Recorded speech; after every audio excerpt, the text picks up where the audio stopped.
কে ওখানে? কে মন্দিরে সাতালে কে বসে আছে? কে গো?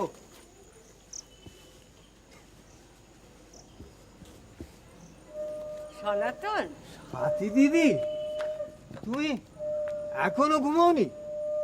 রাত যে 3 পর হতে চললো। ঘুম আসছে না তো। তা পালা কেমন দেখলে? খুব ভালো হয়েছে, খুব ভালো। কিন্তু এ কি কাণ্ড দেখো দেখি। তুমি জেগে কাটাবে জানলে আমি কখনো পালা শুনতে যেতুম না। যাও এখন একটু শুয়ে পড়ে যাও। না, এখন আর শোবো না, ভোর তো হয়ে এলো। তোমার ভাত ঢাকা রয়েছে, ইচ্ছে করলে খেয়ে নাও।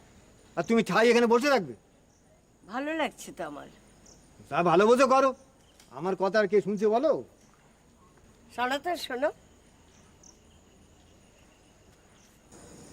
কি বলছো গো দিদি?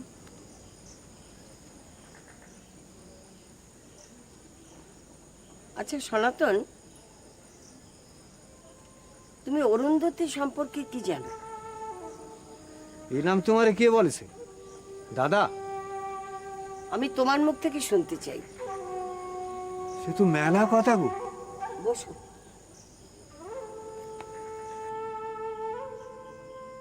সে লজ্জার কথা আর কি বলবো গো দিদি। ও মেয়ে নষ্টা গো। হ্যাঁ গো, তোমার বাবা আর দাদার বাবার মধ্যে মন কষাকষি শুরু হলো। তোমরা তো সব বেঁচে বুঝে দিয়ে কলকাতা চলে এলে।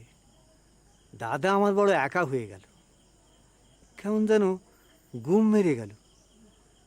একা একা জেদ ধরে এই বারমহলে থাকা শুরু করলে। সে কি? হ্যাঁ গো, কর্তা মা কত করে খোসামত করলে, হাতে পায়ে ধরতে বাকি রেখেছিল। দাদা আমার গোঁ ছাড়লেনি। এখন ওই অরুন্ধতী এই ভেতর বাড়ি থেকে খাবার দাবার এনে দাদাকে দিত। তারপর? চলছিল একরকম।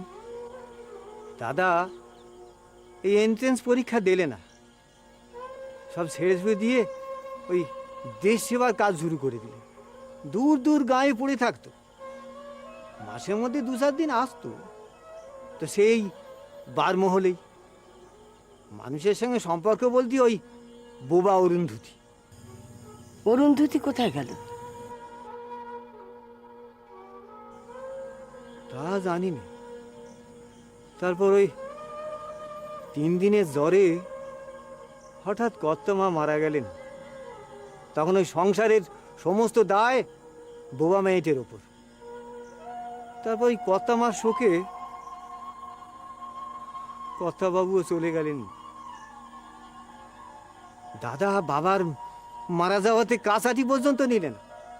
সবাই সিসি করতে লাগলো। দাদা কি ওসব পরোয়া করে? চলে গেল সেই সাঁওতালদের গায়ে 6 মাসের জন্য নিরুদ্দেশ। তারপর যখন এলো তখন গায়ে জ্বর, চোখ দুটো রাঙা জবার মতো লাল, ঠোঁটে জটঠুঁসো। ওই দোলনার কাছটাতে এসে দাদা আমার জ্ঞান হারালে গো। তারপর? অরুন্ধতী কাঁধে করে দাদাকে ঘরে নিয়ে গেল। সেবা যত্ন করে দাদাকে সুস্থ করে তুলল। তারপর থেকে জানো দিদি, এই দাদা যেন কেমন ন্যাওটা হয়ে গেল অরুন্ধতীর।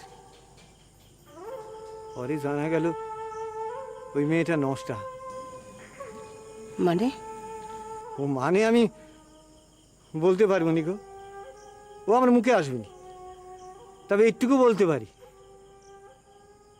ও মেয়ে পোহাতি ছিল। কি?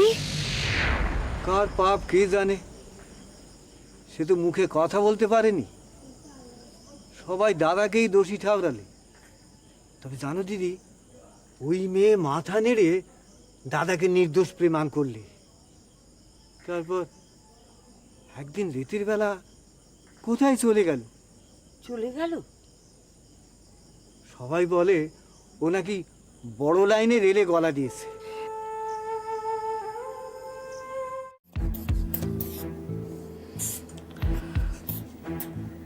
মাই গুডনেস, প্রেশার এতটা ফল করে গেছে। এরপর তো কেস আউট অফ হ্যান্ড হয়ে যাবে। স্যারও তো এখনো এলেন না। বাড়িতে কেউ এসছে? ওর বাবার কথা বলছেন তো? হ্যাঁ হ্যাঁ, এসছেন, বাইরে অপেক্ষা করছেন, কান্নাকাটি করছিলেন। ডাকবো কি? হ্যাঁ, না ডাকার প্রয়োজন নেই। এখন যে অন্য কোনো হসপিটালে ট্রান্সফার করবো তারও তো উপায় নেই। সিস্টার একটা কাজ করুন তো, আপনি ইমিডিয়েট একটা ইঞ্জেকশন পুশ করে দিন। ওকে, আমি এখানে নিয়ে আসছি। আপনি কোথায় যাচ্ছেন? আপনি তো বললেন ইঞ্জেকশন পুশ হ্যাঁ। করতে, তো একটা ছিল, আমি অলরেডি দিয়ে দিয়েছি। আমি একটা stock. Damn it! Sir, supply নেই। সাপ্লাই নেই কেন? আপনারা রিকুয়েশন চেক করেন না? আপনি নিজে জানেন শাশ্বতী এইসব ব্যাপারে কতখানি পারফেক্ট। শাশ্বতী নিজের লিস্ট তৈরি করে দিয়েছেন এবং আমি সেই লিস্ট ডিসপ্যাচ করেছি। সাপ্লাই না পেলে নামেই সরকারি হাসপাতাল, এই বেডটুকুনি ছাড়া সবই পেশেন্ট পার্টিকে দিতে হয়, আপনি তো জানেন সেটা। যাই হোক, আমি দেখছি। দাঁড়ান দাঁড়ান দাঁড়ান, এত রাত্রে স্টক থেকে ব্যানাসিন আনবি? দেখে ট্রাই করে যদি পাওয়া যায়। লাভ নেই, রাবেশ। শুনুন, আপনি পেশেন্ট পার্টিকে বলুন ইমিডিয়েটলি এটা কিনে আনতে। ওকে, যান যান, কুইক কুইক কুইক, যান।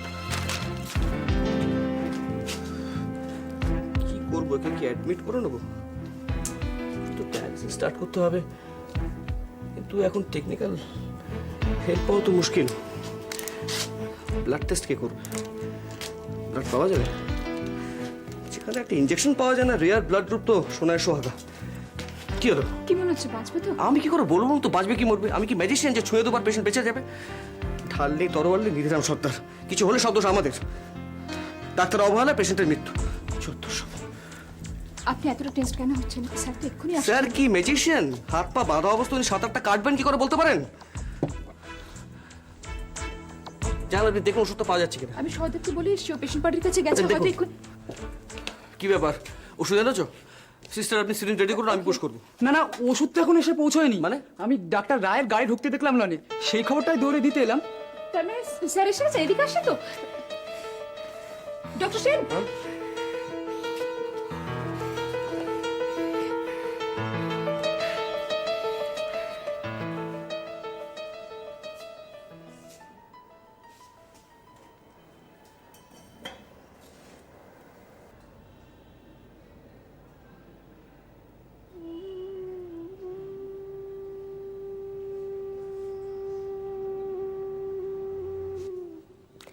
সবাই তো জানে সে নেই। তুমি কার জন্য এখানে অপেক্ষা করছো জ্যোতিদা? কেন কলকাতায় যাবে না তুমি? কেন?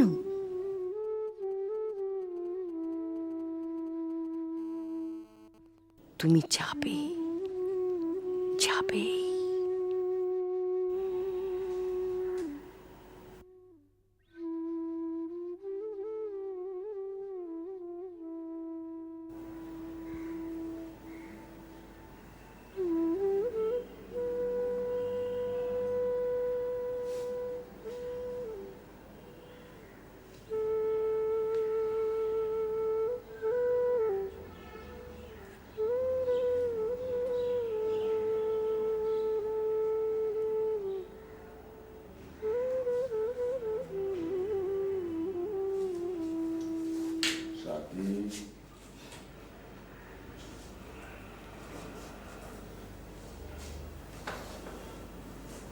তুমি এখনই ঘুমাওনি জ্যোতিদা?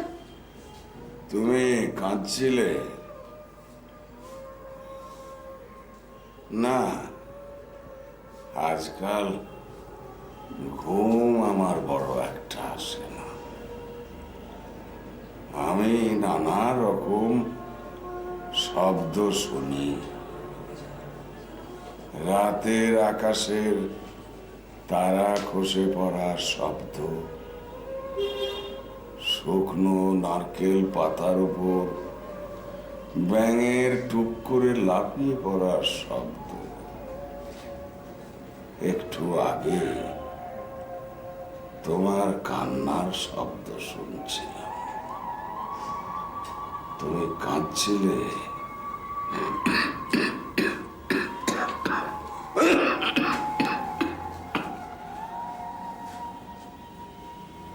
সাথী, আমার ভীরুতা কাপুরুষতার কোনো ক্ষমা নেই না?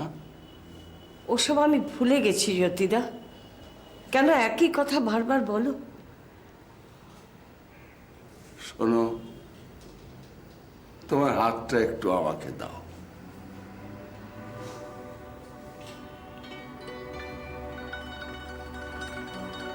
এইবার বলো বলো।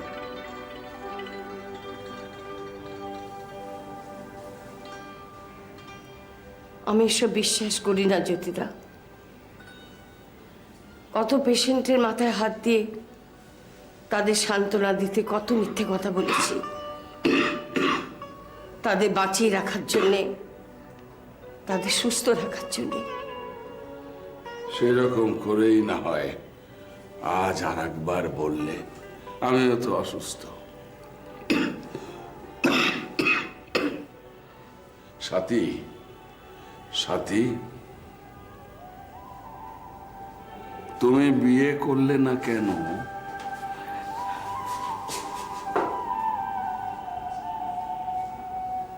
অদ্ভুত আধার এক এ পৃথিবীতে এসেছে আজ। যারা অন্ধ আজ সবচেয়ে বেশি চোখে দেখে তারা, যাদের হৃদয়ে প্রেম নেই, প্রীতি নেই, করুণার আলোড়ন নেই। এ পৃথিবী অচল আজ।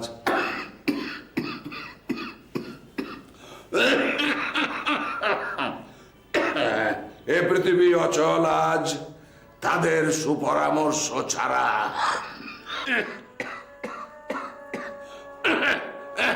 যাদের গভীর আস্থা আছে আজও মানুষের প্রতি, এখনো যাদের কাছে স্বাভাবিক বলে মনে হয়, জ্যোতিদা, জ্যোতিদা, মহৎ সত্য বা রীতি কিংবা শিল্প অথবা সাধনা, শকুন ও শেয়ালের খাদ্য আজ তাদের হৃদয়। জ্যোতিদা শান্ত, জ্যোতিদা শান্ত, শান্ত। না না, আমি বুঝতে পারছি না যে কেন আমাকে কল করতে হবে তোমাদের। তোমাদের কি মনে হয় যে প্রাইমারি এইডস তোমরা দিতে পারতে না? সাপে কাটা কেস তো প্রথম দেখলে তোমরা। Sir, sorry to disturb you, আসলে একটা প্রবলেমে পড়ে। না বাট ওয়াই? কেন নিজেদের প্রবলেমটা নিজেরা সলভ করতে কতদিনে শিখবে? I am just fed up Subhrangshu, just fed up. একটা ছেলের দায়িত্ব দিয়ে গেলাম, তাকে বাঁচাতে পারলেন, সে মার্ডার হয়ে গেল। আমার মাঝে মাঝে কি মনে হয় জানো, আমি এতদিন শূন্যে তরোয়াল ঘুরিয়েছি। স্যার আপনি এই কথা বলছেন? খুব অবাক লাগছে। সত্যি কথা বলতে গিয়ে স্যার তা তো একটু লাগছেই, কারণ আপনাকে কখনো দেখিনি না। এমার্জেন্সিতে পেশেন্ট ফেলে রেখে আপনি চেম্বারে বসে কথা বলছেন, সেই জন্য হয়তো। সিস্টার প্লিজ, আপনি ভুলে যাচ্ছেন কার সঙ্গে কথা বলছেন। আপনি এভাবে কথা বলতে পারেন না। আই এম সরি স্যার, আসলে একটু এক্সাইটেড হয়ে গিয়েছিলাম বলে তাই হয়তো।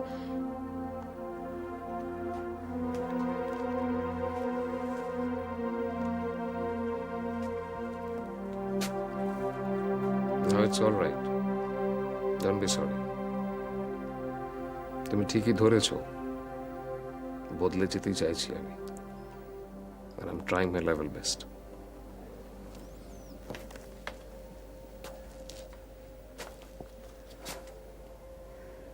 কিন্তু স্যার আপনার কাছে আর একবার ক্ষমা চেয়ে নিয়ে আমি আর একটা কথা বলছি। আপনি বৃথা চেষ্টা করছেন, কারণ আপনি যা, আপনি ঠিক তেমনই আছেন। আর তেমন আছেন বলেই হসপিটাল থেকে ফোনটা পাওয়ার পর আপনি কিন্তু হসপিটালে চলে এসেছেন। থাক এসব কথা। স্যার, আপনি যদি একবার গিয়ে পেশেন্টকে দেখেন তাহলে খুব ভালো হয়, তাহলে আপনি বুঝতে পারবেন যে প্রবলেমটা কোথায়। আর যেতে তো হবেই, এসেছি যখন তখন তো যাবই, করার তো কিছু নেই। অ্যান্টিভেনম তো দিয়েছো? ইয়েস স্যার, সাপে কাটার লোকাল এরিয়াতে ম্যাক্সাল ব্যান্ডেজ দিয়েছে। তাহলে তো ঠিকই আছে। কিন্তু স্যার আবার ক্লিনিক্যালি দেখে মনে হলো পেশেন্টের হাত পা বেশ ফুলেছে। তো রেনাল ফেলিয়ারের সিমটম পরিষ্কার বোঝা যাচ্ছে, অ্যাডমিট করে নাও। কিন্তু স্যার প্রবলেমটা তো সেখানেই। মানে অ্যাকচুয়ালি স্যার একটাই বেড খালি আছে, আর সেটা তো ভিআইপি কোডের জন্য রিজার্ভড।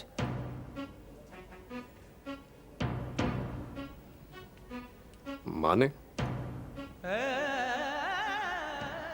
কখন ভিআইপি আসবে, ভিআইপি দাদা মামা কাকা এরা সবাই আসবে, তার জন্য সাদা চাদর বিছিয়ে ডাক্তাররা অপেক্ষা করবে?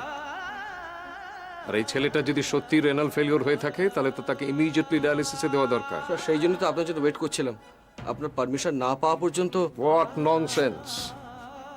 আমি যদি না আসতাম, যদি আমার পারমিশন না পেতে, কি করতে তুমি? ছেলেটাকে মরতে দিতে, নাকি বেড থাকা সত্ত্বেও বেড নেই বলে পেশেন্ট পার্টিকে সরিয়ে দিতে? কি করতে তুমি? এইভাবে দায়িত্ব শেষ করতে তোমার? বুঝতে পারছো কেন বলছিলাম তখন যে আমি এতদিন শূন্যে তরোয়াল ঘুরিয়েছি? কেউ নেই আমার সামনে, পেছনে, চারপাশে কেউ কেউ নেই। ডাক্তারবাবু, কি চাই? ডাক্তারবাবু ওষুধগুলো আনতে বলেছিলেন, কিন্তু যে ইঞ্জেকশনগুলো লিখে দিয়েছিলেন সেগুলো তো কোথাও পেলাম না। দোকানদার অন্য একটা দিয়ে দিল। এই যে স্যার, ইনি আসলে পেশেন্টের বাবা। ডক্টর সেন স্টিমুলেট পুশ করতে বলেছিলেন, হ্যাঁ, সেটা স্টকে ছিল না, তাই জন্য। It's nothing new. আপনি এটা রেখে ছেলের কাছে গিয়ে বসুন, আমরা আসছি। ডাক্তারবাবু, ডাক্তার আমার ছেলেটারে বাঁচান। একদম নেতিয়ে পড়ে আছে, একা ঘরটার মধ্যে পড়ে আছে। একবার অন্তত চোখের দেখাটা দেখবেন চলুন। শুধু চোখে দেখলেই হবে?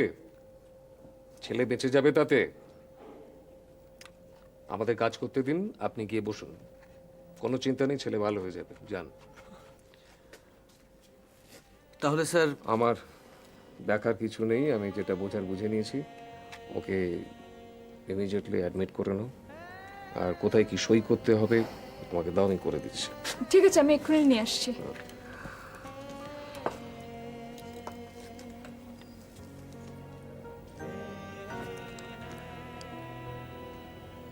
একটু বেশি বকাবকি হয়ে গেল না? No sir, it's all right. না শুভ্রাংশু, দেখো জীবনে এত ক্যাজুয়ালি কিছু নিও না। একটা মানুষের জীবনের মূল্য কতখানি সেটা তো তোমাকে বুঝতে হবে। যেদিন তুমি বুঝতে পারবে সেদিন দেখবে সমস্ত সমস্যারই সমাধান তুমি নিজে করতে পারছো। Yes sir.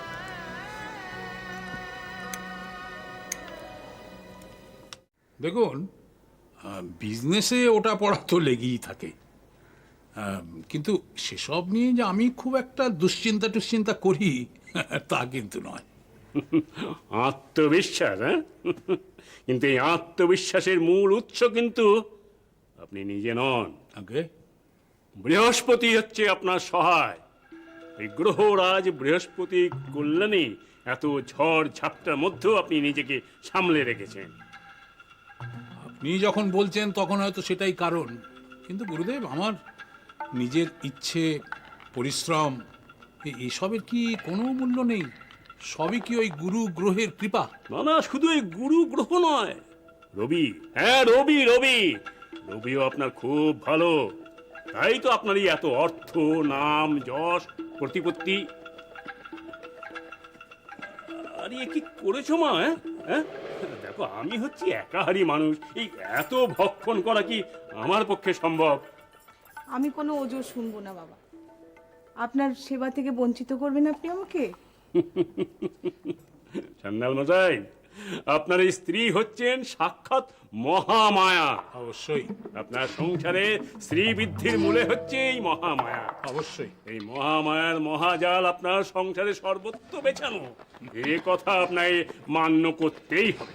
আগে এই কথা অমান্য করার কোনো সাধ্য বা উপায় আমার নেই।